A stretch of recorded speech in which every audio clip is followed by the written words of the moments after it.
Somewhere in your store's catalog right now, there is revenue that you have already earned, but you just can't see. Most owners have never had a way to find it. But my guest today spent his career inside of Amazon and NBC Universal, watching how the biggest company in the world track every product right down to the size and color. Then he went and built some software that can do that for you. By the end of this episode, you are going to know so many places where you can make your business more profitable. Leon Bart-Williams, welcome to the Bringing Business to Retail podcast, where we love to talk about tools and strategies that make more money in your retail or e-commerce business. Thank you so much for having me, Sal. Really enjoying meeting you and talking about what we have today.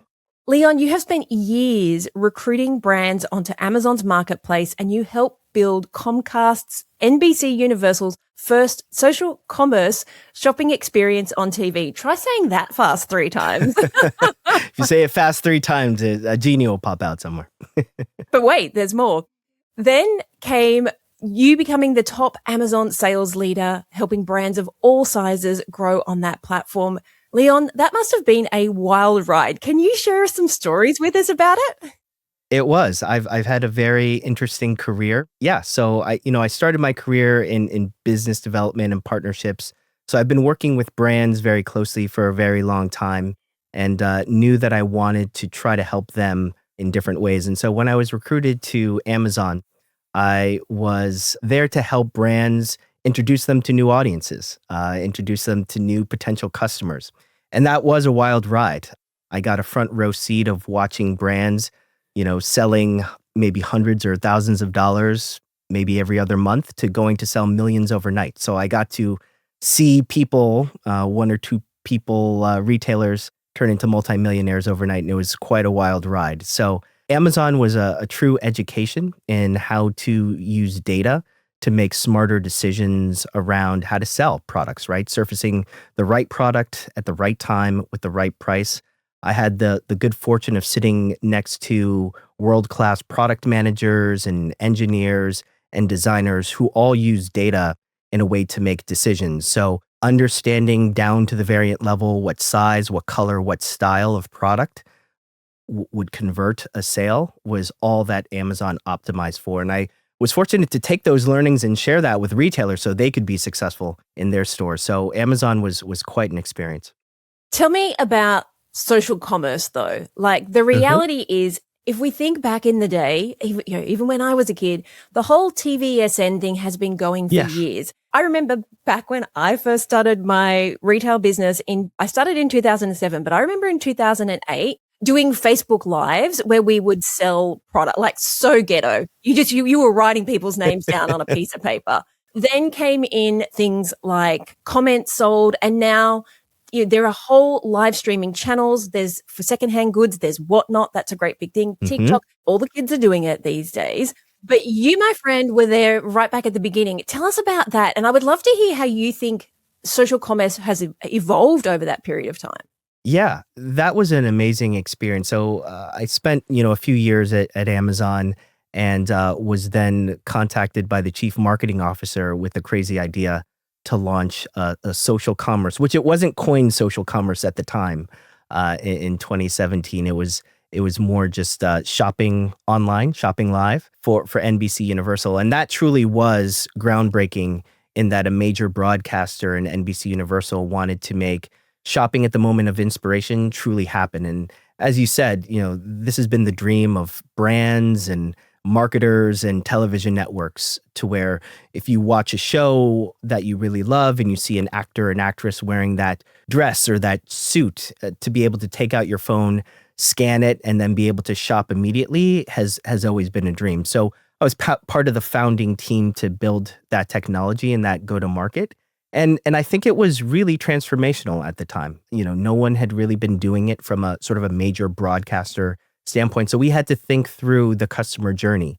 How does a customer discover that product? How do we get that product sourced from the manufacturer, from the brand? Where does it show up, and where does it make sense to show up? You can't show a product in the middle of a show where it's not relevant, and it has to make sense in the context of the show. And then how to take that person from that moment of inspiration through a checkout experience that isn't fraught with friction, right? You don't want to have too many barriers to check out, so you can't have them sign up with their name and their email. They're gonna check out. So how do we implement some quick pay options? So as soon as you see that product you like, you can select the actual variant, the size, and the color, add it to your cart and check out. So those were all very, very interesting things, and we built that entire workflow from the ground up, which was very interesting, working with brands and trying to educate them on this new opportunity to find customers. And we also had to educate the viewers on what they could expect, because this was a new shopping experience in the middle of their favorite program.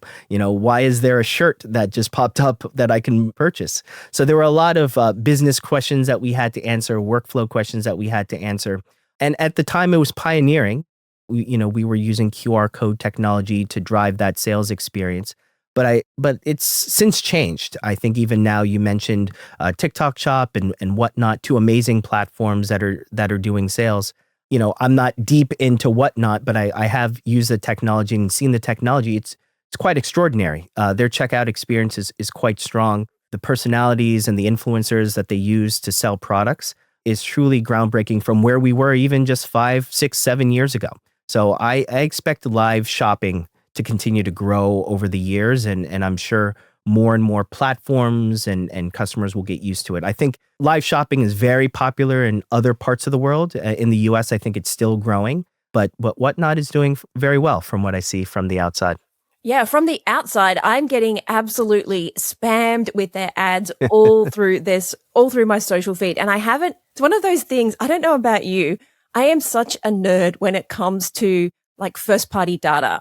If I need to go shopping, I will literally go to a brand I know has cookies and I will look for something, and then I will wait. I will just wait in my social media feeds for you guys to show me the things I need to buy. And my daughter is listing she's doing the kid clean out, and she's listing a whole bunch of stuff on Depop. And of course, because she's on Depop, now we're getting all the ads for Whatnot. And I haven't been through there only because I know that the marketer in me will want to buy things, like you said, just to go through that customer journey. Yeah. And you mentioned first-party data. I think that was really the impetus of wanting to create a shopping platform is really the customer data is very important. I think at the time, NBC Universal saw the value in owning that first-party customer data, owning that consumer, because, people find out about products through television. They discover new products through television.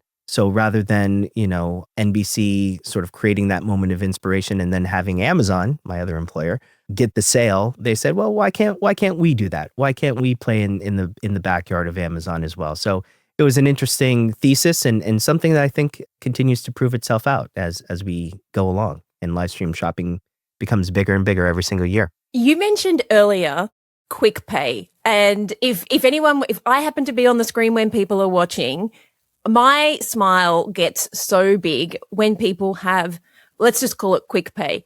I am the person, I'm the Apple Pay person. Log me in with Shop, do the double click, you take my money. And I think that is one of the places where I mentioned right back at the beginning, you and I are going to jump in all these places where we can become more profitable. Yeah. But I think something so simple as having Shop Pay is great, because all I have to do is enter the code it's going to text me, or even the Apple and Google Pays, because who has time to go and find a card? I mean, I personally don't even carry a wallet anymore. It sits in a cupboard for when I have to go on holidays and you need the ID and the physical cards. My phone is my lifeline. And so I would love to know from you, what do you see in the checkout experience? You mentioned friction. I would love to know, what do you see, or what do you feel even as a consumer friction looks like? Because I think that is one of those areas where it's such a simple fix and you can become so more profitable. Yeah, I think friction is definitely something that retailers don't think too much about. And I think they don't think too much about it because they're very anxious to capture all of the information. First-party data is like gold. And so whenever you get a customer willing to key in some information, you want that. So when I think about friction, I just think about the steps that it takes to check out. I don't know the ideal number for those steps, but I know with quick pay method, you just double tap and that's it. One step is probably the most ideal. But when I think about friction, I think about retailers who want to capture, details like first and last name, want to capture obviously their credit card for payment, want to capture their address, want to capture some demographic information. Are you a male? Are you a female? What's your age? But with every layer and with every ask, I think you add friction to the process. I think one of the biggest points of friction, which I think everybody knows, is when you're checking out of a retailer and they ask you to create an account. I think that is probably the one thing that will turn off a customer very quickly, is asking them to create an account. And I know purposely when we launched our commerce business, NBC Universal, we specifically said to our designers that our workflow cannot have an account creation as part of the checkout process. Now, if you want to include account creation later on, once they're a customer, if there's some incentives to do so, then absolutely. But please, please, please don't make that part of the checkout experience. I think that's why, as a consumer, but also as a marketer, I love ShopPay, because the retailer gets that information. But once I'm in that ecosystem, I never have to fill it out again. I literally just have to put the code in and it pre-fills everything. In fact, it will even, I can choose my addresses. I can just choose the drop-down box. And there have been times for me, if I have two choices, and like you just said, I have to create an account on one or I can shop pay on the other, I will just choose the other one simply for that convenience. And think about this also, when you're on a mobile device, and you're looking at a product, if the site is built mobily responsive, which it should be, every retailer should have a mobily responsive site. If you're checking out, do you want to be clicking on your phone every single box and trying to click every single box? Or can you on one hand just double click your quick pay method and check out once you add all your products to the cart? If you can check out on your site one-handed, I think you're doing a great job. Maybe that should be something we push all retailers to do. Be able to check out on your site with one hand. With one hand. And a couple of fingers. Yeah. You also have now built some software that can help retailers become more profitable. So can I pick your brain on, I guess, that low-hanging fruit? We just talked about checkout, but what is the other low-hanging fruit where retailers could be making a lot more money if they just made a few changes? Yes. I will say this. My CTO, Jared, usually says this, and he actually brought this up recently, that 90 to 95% of what goes wrong in e-commerce are all human errors, not technology errors. And if we focus on those human errors and just not getting in our own way, we'd be a whole lot more successful. So I tend to always lean on that piece of advice. So I think there are three very, very low-hanging fruit, easy things that retailers that operate e-commerce businesses can do to increase their sales conversion and ultimately their profitability. This is directly tied to things that you can do right now today manually, that you don't need any technology to do. You just need to make sure that you're doing it every single day and making sure that you're just staying on top of your store, because it's important. So the first thing that comes to my mind is the collection. Collection is very important. More retailers are building collections in their store to brand storytell. Collections, as I'm sure everybody knows, are the best sellers or the new arrivals, or the items that you might put on sale, even though we don't like sales here, but are those items that not only tell your story, but also give the shopper an opportunity to really find those treasures that you're pushing to the forefront. The one thing that we notice quite a bit that retailers do is they leave money in the table through their collections. The first 2 to 3 rows in every collection, whether it's bestsellers or new arrivals, are your most important, and specifically the first 10 slots. And what we found whenever we do an inventory audit of top retailers are broken size runs and broken color runs of those products. Now, sometimes the retailer doesn't know this is happening. Sometimes they do, but most times they don't. And this can cause a lot of issues because broken size runs and broken color runs are the number one way to turn off a customer and upset them if they can't find a product. So we recommend every single day going in to your Shopify store and analyzing down to the variant level all of the variants that you have and making sure you have stock in each one. If you don't have stock in those products, you need to move them out of those top 10 positions and move them further down on the page. Now, you don't need to move them to page 3 or page 4, and you don't even need to move them all the way to the bottom as fully stocked out, but you need to move them down. If you do have fully stocked out products, definitely move those off. You don't want to have out of stock product because your store looks broken, but that is the easiest thing that you can do. When you say broken size runs, you basically mean you have stock outs in certain sizes. So you may That is correct, yes. You may have smalls and larges, but you don't have mediums. That is correct, yes. I've not heard this before, so I want to just dig in a little bit. So you're saying that if I have small, medium, and large in something, and I don't have medium in stock at the moment, I should be moving that out of my top 10. You should be. And the reason why is you need to understand what variants are driving your sales forward. And what I mean by that is a lot of retailers may see top line that a specific product is selling a lot, but they don't look a level deeper and see exactly, well, what variant is driving maybe 80, 90% of my sales, right? It could be that variant that's in blue, in size small, that's driving the sale of the entire product. So you need to understand that, and then you need to make a decision. Is it worth keeping this specific product in this prime position, or can I replace it with a different product that's fully stocked, right? You have to think of your digital shelf just like you would think of your shelf in your store. You want to make sure that you're stocked in the right product that's actually moving the sales needle. So you have to look one layer deeper. Now that gets challenging because depending on how many SKUs you have, it may take time to dig through every single one and to do that analysis. But understanding at the variant level, what's driving your sales is ultimately going to drive higher sales conversion and is going to mean more profitability.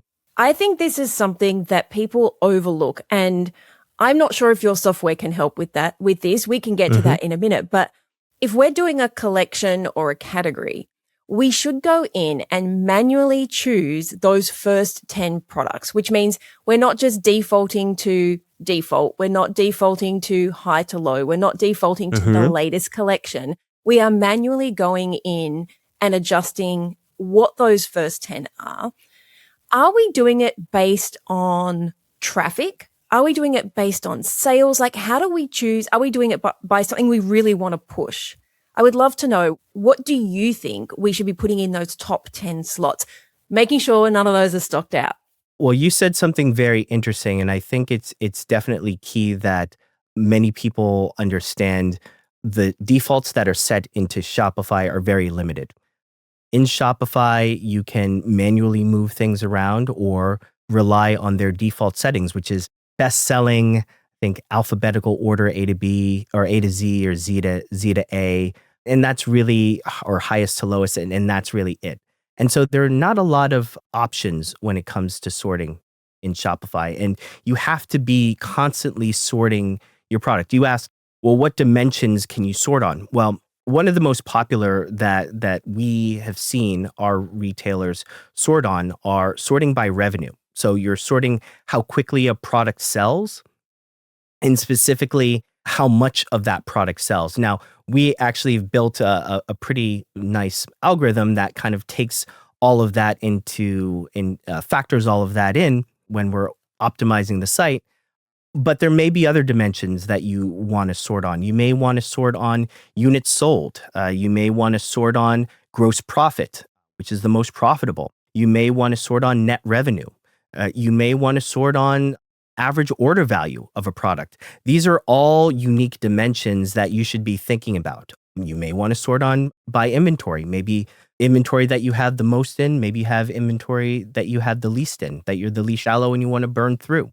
So there are a lot of dimensions that you could be looking to, and it really depends on the store and what your strategy is for selling. So those are some of the dimensions that you could be thinking about, and I think depending on the strategy and what you think about merchandising and how quickly your inventory is turning, you might want to select one of those sorting strategies. As you were talking, I was also thinking about the fact that if you're running a promotion to a particular brand or a particular product, you want those to be at the top of the page as well. You don't want people to have to be, flicking through, trying to find that thing that maybe they saw on Instagram 2 days ago and they finally remembered to go and start looking for it. We want those to be at the top of the page as well.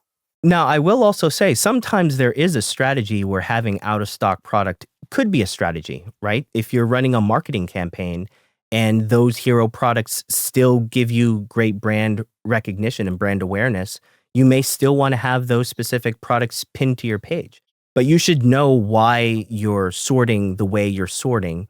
So even if you do have out of stock product, you're intentional about it. And I think that's what a lot of retailers need to have, is just a little bit of intentionality about what they do and how they go about their sorting strategies and merchandising strategies for their store. If that is your strategy, if it's like, I want the traffic that comes, there's a huge amount of search results for this, and so I want the traffic, it is going into the actual product and making sure we optimize that page so it shows us something that is similar, or it allows us to add to the wait list or be notified when it comes back in stock. Because if you're driving the traffic, you don't want people to bounce straight away because they're just annoyed that it was out of stock. Yeah, well, that annoyance is actually something, and you brought this up about running ads. So I think one of the second, if you don't mind me going to the second thing that retailers can actually look at, is actually looking at their ads and where their ads are pointing. I know, Sal, you're a big fan of Meta Ads Manager. I think it's a great website. I think every retailer should, if you're running an ad on Meta, go into Meta Ads Manager and look up all of the live ads that you have today. I think you mean the ads library. Ads library. I'm sorry about that. The Meta Ads library. And the library is a great resource where you can just put in your URL and you can find all of the ads that are running that you have live. And you can go into each one and you should see where each specific ad is pointing. If an ad, and you should click on every single ad, because this is what your customers are doing. And if they're running into products that are out of stock, they're going to get very upset and bounce. And I don't think a lot of retailers do this. So what I recommend is you click every single ad that you have running, see where it's pointing. If it's pointing to a product that's out of stock, you have a decision to make. You either can stop running the ad, point the ad to another product or another variant. You can point the ad to the collection. If it's a shoe or a hat, you can point to that specific collection, or you can point it to the general homepage. And again, maybe running ads, when you have no inventory is part of your strategy, but you want to make sure that you're pointing all out of stock somewhere else that has available inventory. The second part of that, and I think is a very important part that not a lot of people understand, which goes back to my point about variance. Partially out of stock products are just as bad as fully out of stock products. And what I mean by that is if your core variants, right? So back to my analogy of what is the variant that's driving most of your sales? If that variant, let's say it's the dress in size 2 and in blue, they're moving 90, 95, maybe 98% of that entire product. And that product is stocked out, but you're running an ad against that product. If that's the most popular variant, effectively the ad that you're running is considered a stocked out product and is not going to be as effective. So you should think about, well, yeah, I'm pointing to this very popular product, but am I stocked in the right variant that accounts for 90 to 95% of my sales? And if the answer is no, I don't have that product, you may want to consider moving that ad or changing that ad or pointing it to a different product. So partially stocked out products is something that not a lot of people think about too much, but maybe should be. Back to your ads, I get so frustrated. You can tell I don't like shopping. For someone who's in retail, I want you can take all my cookies, my friend. Take my cookies and just show me what I need to see. I get so frustrated when I click on what I think is a dynamic product ad. So I think I'm going to the blue shirt and it takes me to the homepage. I didn't want to see your homepage. I just wanted to see the blue shirt. That's all I wanted. Yeah, sometimes that happens. Yeah. And I'm probably not going to click on anything else because you're going to make me work hard. This is mic drop moment. It had never occurred to me that a partially stocked out product that we're running an ad to could actually be burning money and profitability. And I think this becomes quite important especially when we have to buy in pack sizes. So sometimes we may not have a choice. We have to buy 2, 2, 4, 4, 6, 1. Like we don't have a choice in what we get to bring in. And if we want to stock more of the size 2 in the blue dress, we have to buy a whole new pack. And so it is weighing up well, is it worth me carrying this excess inventory when the the hero product is sold out? And there are a lot of decisions. Sometimes the answer is yes. Sometimes the answer is no. There's no right and wrong answer. But I thank you for sharing that, because it's not something I'd thought about before. And you're right. There is the right or wrong answer. Everything I'm giving you is not a binary yes or no. You should do this or shouldn't. All I say to retailers, we say this to our customers, is just have a strategy. Know what your strategy is, and no matter what it is, just execute on that. But go in knowing all of the information you need to know so you can make the best decision you can. If we can just take a beat on the ads library. I mean, I have been a fan of that for however long it's been around. I'm going to say 10 years. But a little tip is and we'll put a link to it. Everybody has access to it. We'll put a link to it in the show notes.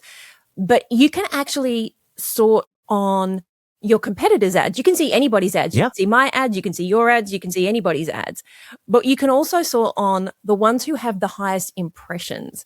Now, obviously, the ads that have the highest impressions are the ones that we're spending more money on, or the ones that people are, engaging with. And so what it means is we can look at our competitors and see, oh, okay, that style of ad, because we share the same customer, is working for them. Now, maybe it works for you, like you said, maybe it doesn't, but it does give us an insight as to somebody else is spending more money than me on this, and this is what's working for them. Is this something I want to try? But even better, what I love is up to a point, you can actually search for inactive ads. So ads that they've run before that are no longer running. And maybe that is because the promotion's finished. Maybe that is because they didn't work. And that is my little secret strategy, is if I can see that they're running ads to a particular product and these ones are switched off, something about those didn't work. Now, we don't know if it's because it went to the wrong audience or it didn't click, and it doesn't mean it won't work for us. But what it does mean to me is like I approached that one with caution. Yeah, there's so much that's available, and it's just a matter of digging into it, right? And understanding what the potential strategy was. So there's just so much information out there. So the Meta Ads library is definitely a great resource for sure. Can we talk about the product page? Because you mentioned this, you and I both mentioned it in terms of if we click through to an ad, we want to see the product. So when we get to that product page, what should we be doing to make that the most profitable for us? I think that depends on the retailer. Specifically making sure that you have the product available. I think one of the biggest things that upset customers is not having that product. So if you're going to drive to that product detail page, making sure you're fully stocked in that product, having all of the details about the product fully listed. There have been many times that we've worked with customers where they don't have all of the details about the product quality, the type, the style, the fit. You want to make sure all of your product listings have full details. We work with some retailers that also include video. And I know video capabilities are maybe a little bit easier now with AI tools, but showing videos of the product, having testimonials of the product. You want to just make sure that the customer has a full understanding of the product, reviews, everything that they could possibly know and have questions about on the product. So you want to make that experience fully rich in every single way. So I think if you do that and you also can marry brand storytelling, I think that ultimately helps the customer want to purchase that product, add it to the cart and check out for a conversion.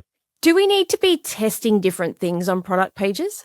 I think you should be testing all the time. I think A/B testing is very important. We have some A/B testing features that we have at Kikumo. We actually test sorting strategies. I think testing sorting strategies is probably the most important, because I think sorting strategies and your merchandising strategies should be tested. If you're by hand merchandising a page one way, you should capture data on what the traffic was, the conversion, the average order value that your collections are capturing, and then try a different sort and see how that actually performed as well. So A/B testing on products is absolutely important. Collections is absolutely important. So you know exactly what lifts. I think the challenge comes to when you test, how you set up the measurements for success. I think every retailer will have different metrics for success. Some just, depending on the size of their store, a couple of basis points up or down could mean hundreds of thousands, if not millions of dollars. For some retailers that are a little bit smaller, a bigger delta in A/B testing may be a little bit more truthful and robust. So it really depends. But I think every retailer should be testing all facets of their store and trying all kinds of different things. In our pre-chat, you told me about, I think her name was Brooke, and she had a boutique in Utah. Can you tell me about the things that she did? Because I thought this was amazing, and the results were absolutely, for me, time is money. So can you tell us a little bit more about Brooke? Yeah, so Brooke Payson, she's one of our customers. She and her general manager Amanda started working with a little while ago, almost a year ago, and she is quite honestly a force of nature. She operates 2 retail locations in Utah, Desert Soul and Simply Moab.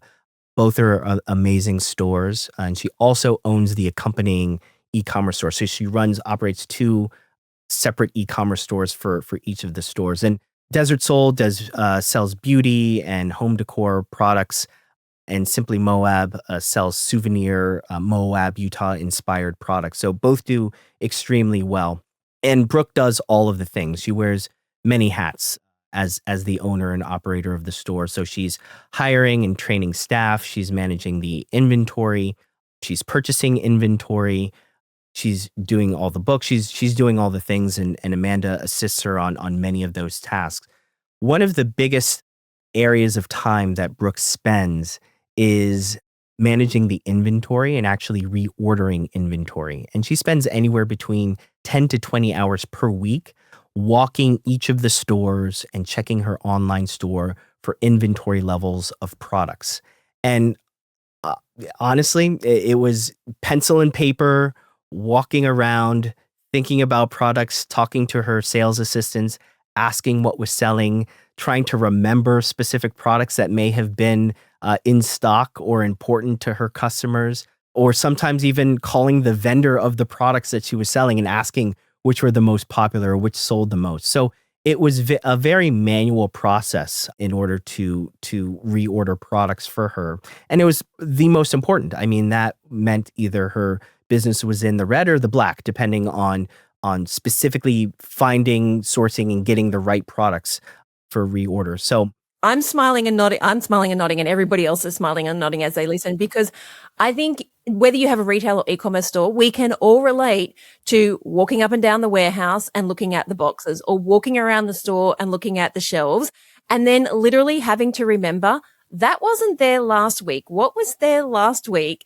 that we've clearly sold out of, and the team have moved something in? So I'm smiling and nodding, and I'm sure everybody else is too, because we have all been there.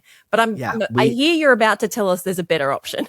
There is a better option, and I will say that there is a happy ending. So her reordering process took quite a bit of time, to not only identify those products, but then to go into the vendor's website and reorder those products.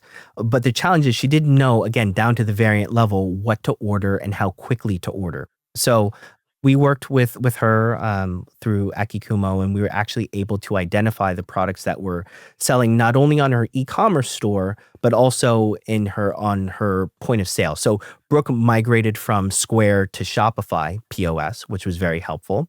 So our product was able to analyze both her e-commerce store and her retail locations, and down to the variant, tell her what products were the most revenue driving, and also which ones needed to be restocked. But more importantly, we actually have an inventory timeline, and we could show, based on sales velocity of how quickly a product was selling, the specific day that her product was going to sell out.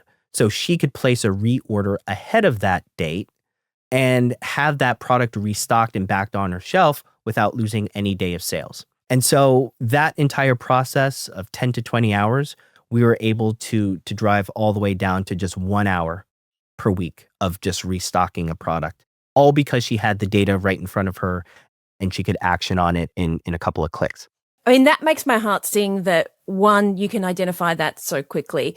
Two, those 19 hours, she can now work on growing the business or taking a holiday, whatever she wants to do. Learn to play golf. You can do a lot. Learn to play golf. But also the fact that something as simple as that, the flow-on effect is not, I get more time back. That's great.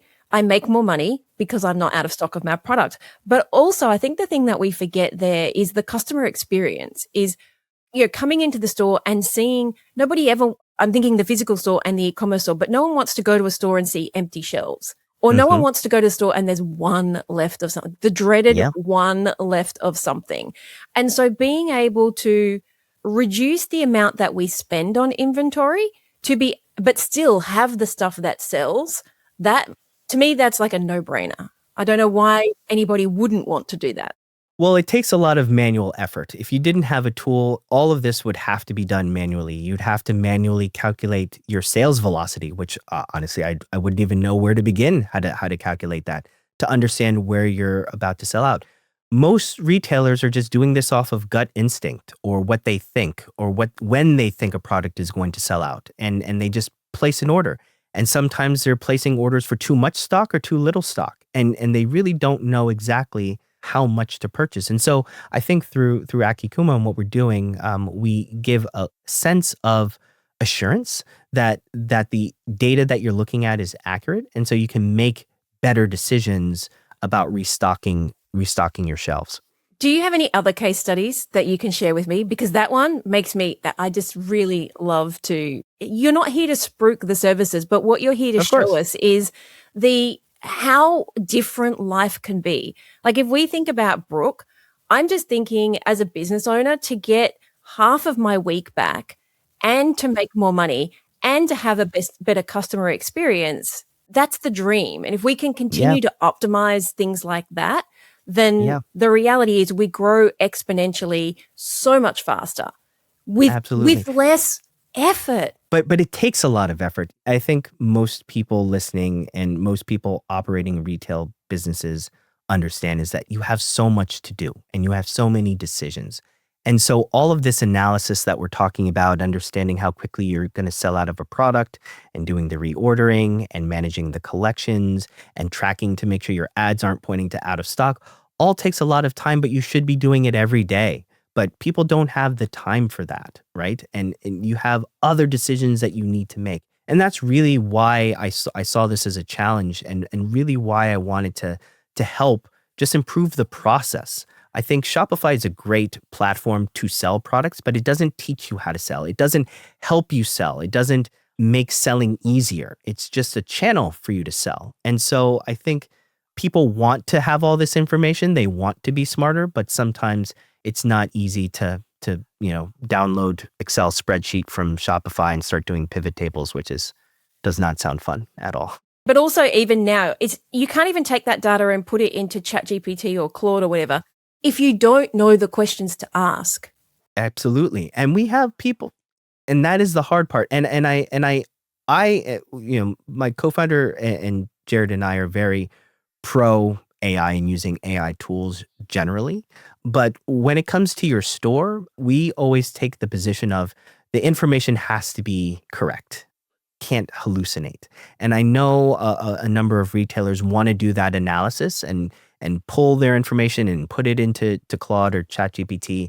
And the numbers are wrong sometimes, and the numbers aren't accurate and there's hallucinations still. Now, these technologies are getting better and they're always improving and always evolving, which is great. But we take a more AI positive attitude towards it. However, we know that the information has to be accurate. And so we've built, our tool to really be accurate and give you that accuracy when it comes to projecting numbers, because you can't be wrong. These are financial decisions. No one wants to be wasting their money. Yeah, no one does. But I'll tell you one other story specifically with another brand that we work with, Vince, who's the head of e-commerce for a wonderful golf lifestyle brand called Bogey Bros. They're based in Texas. Vince Very much like Brooke wears all of the hats. Not only does he operate the e-commerce store, he's also doing QA. He's also working in the warehouse and doing warehouse ops.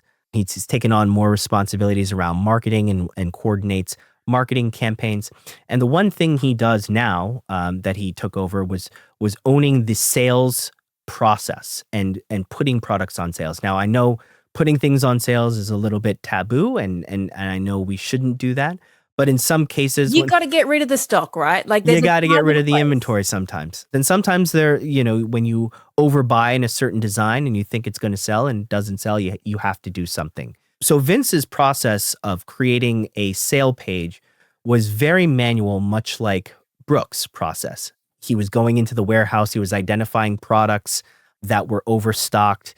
He was, pulling this product and that product. Didn't really know, again, down to the variant level, which products were selling and which ones weren't. So he was kind of just grabbing products. He was kind of guessing what discount to apply, whether it's 10% or 15% or 20%. He didn't really know. He didn't have any data to kind of back up what to merchandise and what to offer.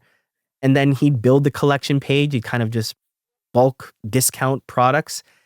He was working with an owner where the owner had to sign off on it, and working with their head of marketing, and he'd have to sign off on running ads. And, his owner would ask, well, what do we think this is going to do in terms of sales? And there'd be a lot of looking around and shrugging of shoulders and a little bit of finger in the wind guessing. And then they'd, set the sale page live. And that whole process took about a day with a lot of guessing, and they didn't really know. And then when they ran the sale page, if the sales ran and they sold out of some product and didn't, they'd say, okay, I guess job well done. But they didn't really have any data. So working with Vince, we took that process from a day down to 20 minutes. He can actually now look at all of his data of how a product performs across different collections.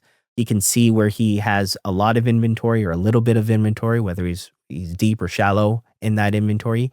He can put a smart collection together of an assortment of products that perform at different levels. He can put all that together. He can apply his discounts.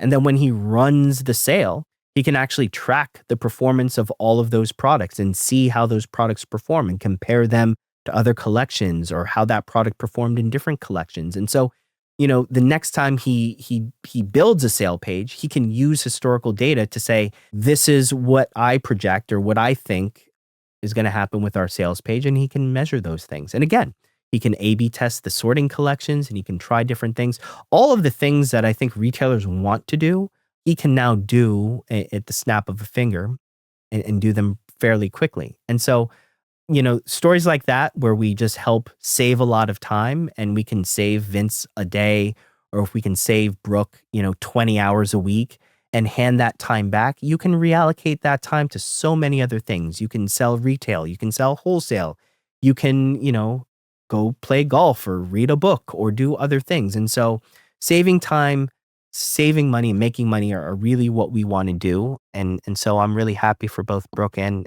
Vince. I'm happy for Brooke. I'm happy for Vince. And I'm happy that you created this software.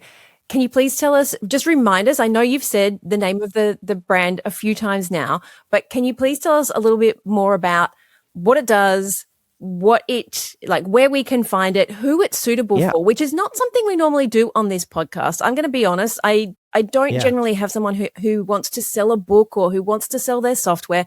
Of course. When I see an opportunity for retailers to save time, make money, make the customer experience better, and work less, it is something that I feel I have to share.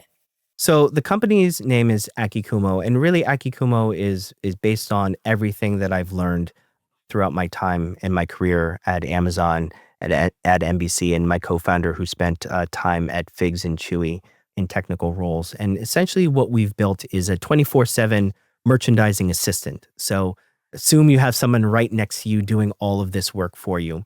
And essentially it's for Shopify brands and really any brand that's sort of scaled past, we would say about 500 SKUs tend to be where things get a little bit hairy, 400 to 500 SKUs where you don't really know profitability or what's driving your business forward, 500 SKUs and up. And essentially what we do is we know that at that point, a lot of data lives in a lot of different places, whether it's, your Shopify store, or whether it's Slack channels, or whether it's tribal knowledge in someone's head or a spreadsheet. Because everyone is working on the business, they may not have all of the right information to make all the right decisions. And so what we're trying to do is bring all of that information from merchandising to operations to inventory to marketing and put it all in one place so you can make better, faster, and easier decisions. We can help you with your collection sorting. We can help you track any wasted ad spend that's going to fully out of stock products or partially out of stock products. We can check your variant levels of inventory, so we make sure that you know when you're stocked out of specific variants. All of this information, honestly, is available in Shopify, but it's all buried in Shopify, and it's hard to get to. And you have to download Excel spreadsheets and do pivot tables and a lot of unfun things in spreadsheets. And so we're bringing and surfacing all of that data to you, while also bringing a lot of bespoke and customized data that we've built around collections and collection performance. So, you can go into your store, see exactly what you need to see, and make decisions in seconds, not in hours or not in days or pushing it off to the side for weeks and weeks. So we try to make the selling process a lot easier and try to give you the information you need so you can go about your day. Maybe learn how to go play golf. I think it is so important just to highlight there that having the data to make a decision gives you so much confidence, because when we are just relying on gut feel, when we're walking around the storeroom or the warehouse or the shop front, we're making that gut feel decision, which means it's really easy to second guess whether we're doing it right. But having the data there and having the system say, hey, you need to buy this so you can make more money, or let's move this to make you more money, actually just becomes am I going to do it? Am I not? Yeah, great. Yeah. Okay. Yeah. I think that the true testament of our product is how little people spend in our product.